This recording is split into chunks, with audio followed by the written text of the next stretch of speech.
अपनी पीठ ठोक रही है। एमवीए कह रही है हमें मिला के देखिए तो हम जीते हैं। सही तस्वीर क्या है? इन नतीजों को कैसे देखना चाहिए भाव?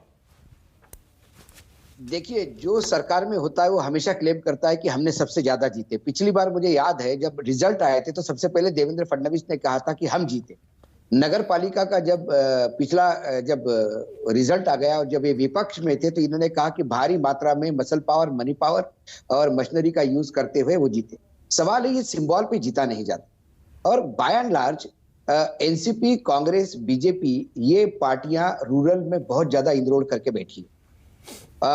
जहां तक शिवसेना का सवाल है वो नगर पालिकाओं तक, महानगर पालिकाओं तक सीमित है और कोंकण ऐसा एक बेल्ट है जहां वो अंदर तक है। कुछ पॉकेट्स है, विदर्भ में है, एक दिग्रस पंचायत समिति है, या फिर आप अमरावती जिला पकड़िए, वो भी उनके हाथ से चला गया। तो जहां मैं ये नहीं मानता कि ये ग्राम पंचायत के चुनाव, जो आपने प्रश्न पूछा कि लोकसभा के चुनाव तय करेंगे क्या, बिल्कुल तय नहीं करेंगे, क्योंकि ये एक तो अलग अलग लड़े हैं। ये पता नहीं कौन किसके साथ अलायंस में लड़ा है। यदि महाविकास आघाड़ी इकट्ठा लड़ती है तो उसके एक अलग रिपरकशन निकलेंगे। यदि ग्राम पंचायत के चुनाव भी हम देखते हैं और ग्राम पंचायत के चुनाव से महाविकास आघाड़ी यदि इकट्ठा लड़ती है तो वो बहुत बड़ा इम्पैक्ट करेगी, क्योंकि अभी ये अलग अलग जगह पे लिखे है। ये लोकल अलायंस कई जगह लिखा है, जो नतीजा है उसमें लिखा है कि कई ग्राम पंचायत में, खासकर पुणे जिले में 61 में से करीब करीब 23 जगह पे लोकल अलायंस जीता है। अब ये लोकल अलायंस जो है, ये लोकल अलायंस कहीं एनसीपी शिवसेना का है, कहीं एनसीपी मतलब सेना बीजेपी का भी हो सकता है, एनसीपी बीजेपी का भी हो सकता है। हमारे महाराष्ट्र में ऐसे उदाहरण कई आपको मिलेंगे कि केंद्र राज्य में कौन होता है, केंद्र में कौन होता है और नगर पालिका कौन होता है, जिला परिषद कौन होता है। कई बार मंडी में आपको महा विपरीत लोग दिखेंगे। जब सेना बीजेपी के साथ थी तो सेना और एनसीपी पुणे में राज कर रही थी, तो वो पूना पैटर्न कहलाएगा। तो ये मुझे नहीं लगता कि ये कोई खास लोकसभा को देख के होता होगा।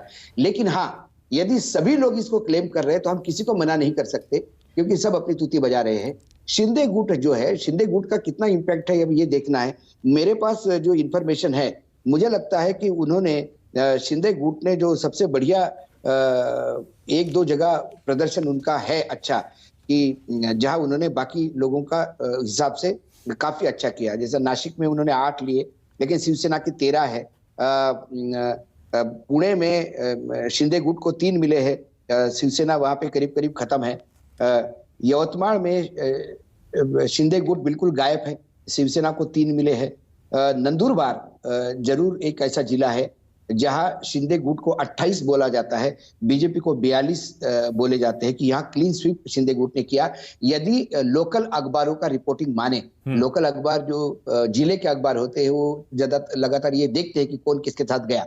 लेकिन एक बात तो तय है कि यदि ये 3 लोग इकट्ठा चुनाव लड़ते हैं तो लोकसभा में स्थिति इतनी इजी नहीं रहेगी जितनी रहेगी अभी। क्योंकि यदि लोकल लेवल पे, मैंने जितने जिलों में बात की, लोकल संपादकों से बात की, जो जिले के या तहसील लेवल के अखबार होते हैं, उन्होंने कहा कि सब अलग अलग लड़े थे, कोई किसी के साथ कोई अलायंस नहीं था। लोकल अलायंस लोकल लेवल पे हुआ और वो भला बहुत ही गजब का अलायंस है। कई जगह एनसीपी सेना दिखेगा, कई जगह कांग्रेस सेना दिखेगी, कई जगह कोई लोकल पार्टी का कोई है नहीं है, लोकल गांव में झगड़े होके 2 गुट है उसमें अलायंस हो गया है।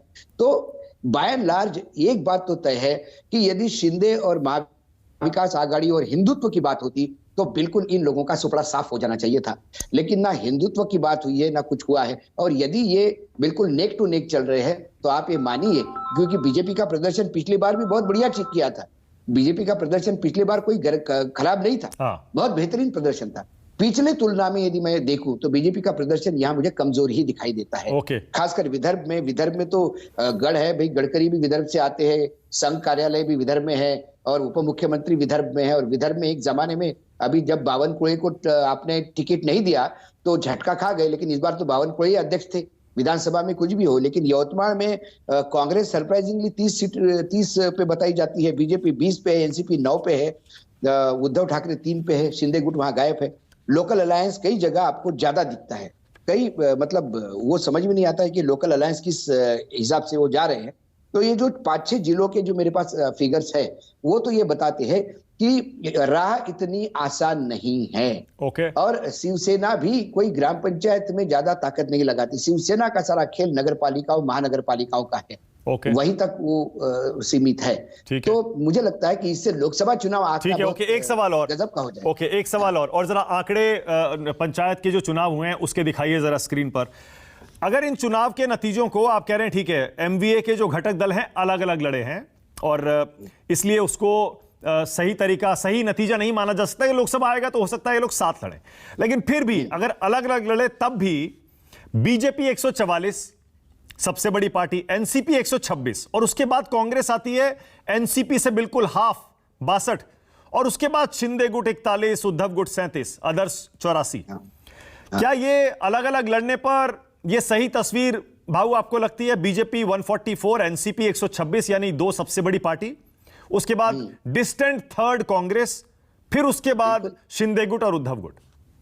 ये पिछले विधानसभा का ही करीब करीब रिप्लिकेशन है यदि मैं मानूं, और यदि आप ये सीटें भी जोड़ दे, यदि महाविकास आघाड़ी इकट्ठा कर दे तो आपको ये उस गुट से बराबरी या मतलब कोई कमजोर दिखाई नहीं देता।